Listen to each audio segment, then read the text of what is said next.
Welcome to my YouTube channel. मैं प्रज्ञा और अपने यूट्यूब चैनल में मैं आपका बहुत बहुत स्वागत करती हूँ। क्या आप यह विश्वास कर सकते हैं कि एक ऐसी उम्र जब हम और आप खुद को पूरी ज़िंदगी के लिए तैयार करते हैं, या जब हम सब कड़ाके की ठंड में रज़ाई में दुबके रहते हैं और जब बरसात के दिनों में नम हवा अलसा कर हमारे दिमाग पर नशे की तरह छा रही होती है।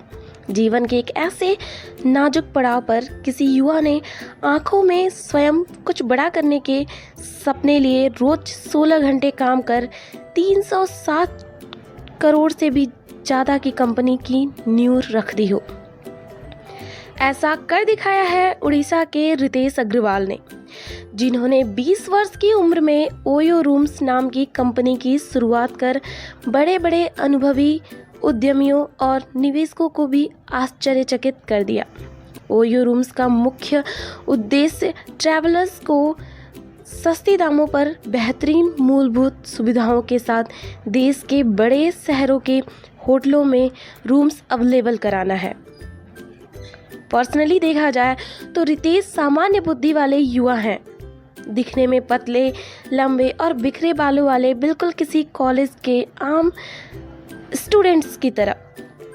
लेकिन कभी कभी सामान्य दिखने से वाले लोग भी ऐसा काम कर जाते हैं जिसकी किसी को उम्मीद नहीं होती। रितेश भी एक ऐसे ही युवा उद्यमी हैं, यानी कि बिजनेसमैन, जिन्होंने मात्र 21 ईयर की छोटी सी उम्र में अपने अनुभव की सही अवसर को पहचानने की क्षमता और मेहनत के बल पर अपने विचारों को वास्तविकता का रूप दे दिया। रितेश अग्रवाल ने बिजनेस के बारे में सोचने और समझने का काम कम उम्र में ही स्टार्ट कर दिया था। इसमें सबसे बड़ा जो रोल था उनके पारिवारिक पृष्ठभूमि का था। उनका जन्म 16 नवंबर 1993 को उड़ीसा राज्य के जिले कटक बिसाम के एक व्यावसायिक परिवार यानी कि बिजनेस फैमिली में हुआ है। 12th की पढ़ाई उन्होंने अपने जिले के ही स्केर्ड हर्ट स्कूल में की। इसके बाद उनकी इच्छा IIT में एडमिशन लेने की हुई, जिसकी तैयारी के लिए वो सारे बच्चों की तरह राजस्थान के कोटा आ गए। कोटा में उनके बस दो ही काम थे, एक पढ़ना और दूसरा जब भी छुट्टी मिले खूब ट्रैवल करना। यहीं से उनकी रुचि ट्रैवलिंग में बढ़ने लगी। कोटा में ही उन्होंने एक किताब लिखी थी जो थी Indian engineering colleges, a complete encyclopedia of top 100 engineering colleges. और जैसा कि पुस्तक के नाम से ही लग रहा है, यह पुस्तक देश के 100 सबसे प्रतिष्ठित इंजीनियरिंग कॉलेजेस के बारे में थी। इस किताब को देश की सबसे प्रसिद्ध ई-कॉमर्स साइट यानी कि फ्लिपकार्ट पर बहुत पसंद किया गया। 16 वर्ष की उम्र में उनका चुनाव मुंबई स्थित Tata institute of fundamental research TIRF में आयोजित एशियन साइंस कैंप के लिए किया गया। यह कैंप एक वार्षिक संवाद मंच है जहां एशियाई मूल के छात्र शामिल किसी क्षेत्र विशेष की समस्याओं पर विचार विमर्श कर विज्ञान और टेक्निक की मदद से उसका हल ढूंढा करते हैं। यहाँ भी वे छुट्टी के दिनों में खूब ट्रैवल किया करते और ठहरने के लिए सस्ते दामों पर उपलब्ध होटल्स यानी कि बजट होटल्स का यूज़ करते थे। पहले से ही रितेश की रुचि बिजनेस में बहुत थी और इस फील्ड में वे कुछ करना चाहते थे, लेकिन बिजनेस किस चीज़ का किया जाए इस बात को लेकर वे स्पष्ट नहीं थे। कई बार वे कोटा से ट्रेन पकड़ दिल्ली आ जाया करते और मुंबई की ही तरह सस्ते होटल्स में रुकते ताकि दिल्ली में होने वाले यंग बिजनेसमैन के जो भी आयोजन और सम्मेलन हुआ करते वो उसमें पार्टिसिपेट कर पाते और स्टार्टअप फाउंडर से मिल पाते। कई बार इन इन्वेस्टर्स में शामिल होने का रजिस्ट्रेशन शुल्क इतना ज़्यादा होता कि उनके लिए उसे दे पाना मुश्किल हो जाता। इसलिए कभी कभी वो इन आयोजनों में चोरी चुपके जा बैठते। यही वो वक्त था जब उन्होंने ट्रैवलिंग के दौरान ठहरने के लिए प्रयोग किए गए सस्ते होटल्स के बुरे अनुभव को अपने बिजनेस का रूप देने की सोची। वर्ष 2012 में उन्होंने अपने पहले स्टार्टअप ओरेवल स्टेज की शुरुआत की। इस कंपनी का उद्देश्य ट्रैवलर्स को छोटी या मध्य अवधि मिड एज के लिए कम दामों पर कमरों को उपलब्ध करवाना था। एक ऐसी कंपनी खोलना चाहते थे जिसके थ्रू कोई भी कहीं भी बैठे ऑनलाइन रजिस्ट्रेशन कर सकता था और कमरों की बुकिंग कर सकता था। कंपनी के शुरू होने के कुछ ही महीनों के अंदर उन्हें नए स्टार्टअप्स में निवेश करने वाली कंपनी वेंचर नर्सरी से 30 लाख का फंड भी प्राप्त हो गया। जब रितेश के पास अपनी कंपनी को आगे बढ़ाने के लिए पर्याप्त पैसे थे, उसी समय अंतराल में उन्होंने अपने इस बिजनेस आइडिया को थेल फेलोशिप, जो कि पेपल कंपनी के सह संस्थापक पीटर थेल के थेल फाउंडेशन द्वारा आयोजित एक वैश्विक प्रतियोगिता है के समक्ष रखा, यानी कि उनके सामने प्रेजेंटेट किया अपने थॉट्स को जो वो कंपनी खोलना चाहते थे। सौभाग्य से इस प्रतियोगिता में उनका 10वां स्थान प्राप्त करने में वो ये सफल रहे और उन्हें फेलोशिप के रूप में लगभग 66 लाख की धनराशि प्राप्त हुई। बहुत ही कम समय में उनके नए स्टार्टअप को मिली इन सफलताओं से वे काफ़ी उत्साहित हुए और वे अपने स्टार्टअप पर और बारीकियां व सावधानी से काम करने लगे। लेकिन पता नहीं क्यों उनका ये बिजनेस मॉडल अपेक्षित लाभ देने में सफल नहीं रहा और ओरेवल स्टेज धीरे धीरे घाटे में जाने लगा। उनको काफ़ी लॉस होने लगा।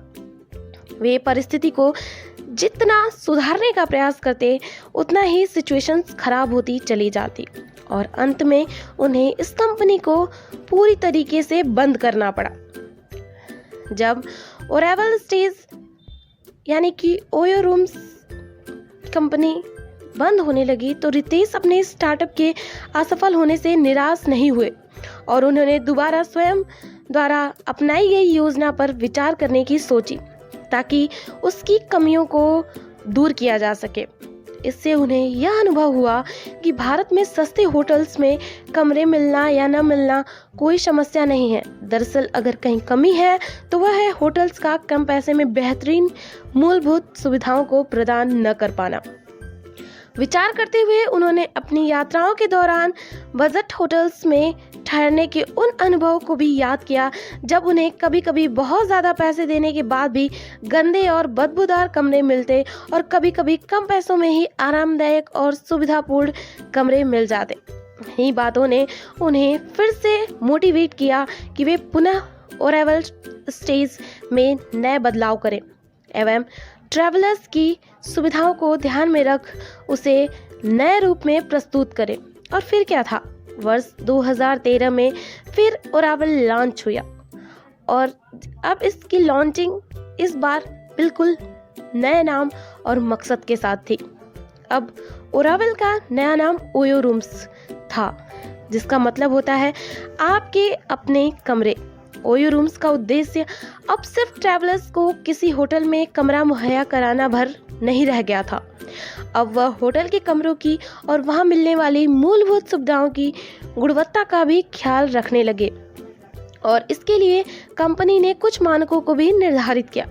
अब जो भी होटल ओयो रूम्स के साथ अपनी सेवाएं देना चाहता है उसे सबसे पहले कंपनी से कांटेक्ट करना होता है। इसके पश्चात कंपनी के कर्मचारी उस होटल में जाकर वहां के रूम्स और बाकी सभी सुविधाओं का निरीक्षण स्वयं करते हैं। अगर वह होटल ओयो के सभी मानकों पर खरा उतरता है तभी वो ओयो के साथ जुड़ सकता है, अन्यथा नहीं जुड़ सकता। इस बार रितेश पहले की गलतियों को दोहराना नहीं चाहते थे, इसलिए उन्होंने एक बिजनेस फर्म 70mm के CEO भावना अग्रवाल से मिले बिजनेस की बारीकियों को बेहतरीन ढंग से जानने का प्रयास किया। इन सलाहों ने आगे चलकर उनके कंपनी के लिए अच्छे निर्णय लेने में काफ़ी मदद की। अब उनके डिसीजंस पहले की तरह नहीं थे, अब वो अपने एक्सपीरियंस से डिसीजन लेने लगे थे। प्रारंभ में ओयो रूम्स को लगातार ग्राहक मिलते रहे, इसलिए उन्होंने लगभग दर्जन भर होटलों के साथ समझौता कर लिया। इस बार रितेश की मेहनत रंग लाई और सब कुछ वैसा ही होता गया जैसा कि वे चाहते थे। किफायती दामों पर बेहतरीन सुविधाओं के साथ ट्रैवलर्स को यह सेवा बहुत पसंद आने लगी। धीरे धीरे ग्राहकों की मांगों को पूरा करने के लिए कंपनी में कर्मचारियों की संख्या 2 से 15, 15 से 25 कर दी गई। वर्तमान में ओयो में कर्मचारियों की संख्या 1500 से भी ज़्यादा है। कंपनी के स्थापित होने के एक वर्ष बाद 2014 में ही बड़ी कंपनियों light speed venture partners, LSVP एवं DSG कंज्यूमर पार्टनर्स ने ओयो रूम्स में 4 करोड़ रुपए का निवेश किया। वर्तमान वर्ष 2016 में जापान की बहुराष्ट्रीय कंपनी सॉफ्टबैंक ने भी 7 अरब रुपयों का निवेश किया, जो कि एक नई कंपनी के लिए बहुत बड़ी अचीवमेंट है। इस बात जिसने रितेश अग्रवाल को कंपनी को आगे बढ़ाने के लिए प्रेरित किया है, वह है हर महीने ग्राहकों द्वारा 1 करोड़ रुपयों से भी ज़्यादा की जाने वाली बुकिंग। आज मात्र 4 वर्ष में ओयो रूम्स 15,000 से भी ज़्यादा होटलों की श्रृंखला, 10 लाख कमरों के साथ देश की सबसे बड़ी आरामदेह एवं सस्ते दामों पर लोगों को कमरा उपलब्ध करवाने वाली कंपनी बन चुकी है। रितेश अग्रवाल की यह कंपनी भारत के शीर्ष स्टार्टअप कंपनियों में से एक है। इसी वर्ष कंपनी ने मलेशिया में भी अपनी सेवाएं देना प्रारंभ कर दिया है और आने वाले समय में अन्य देशों में भी अपनी पहुंच बनाने जा रही है।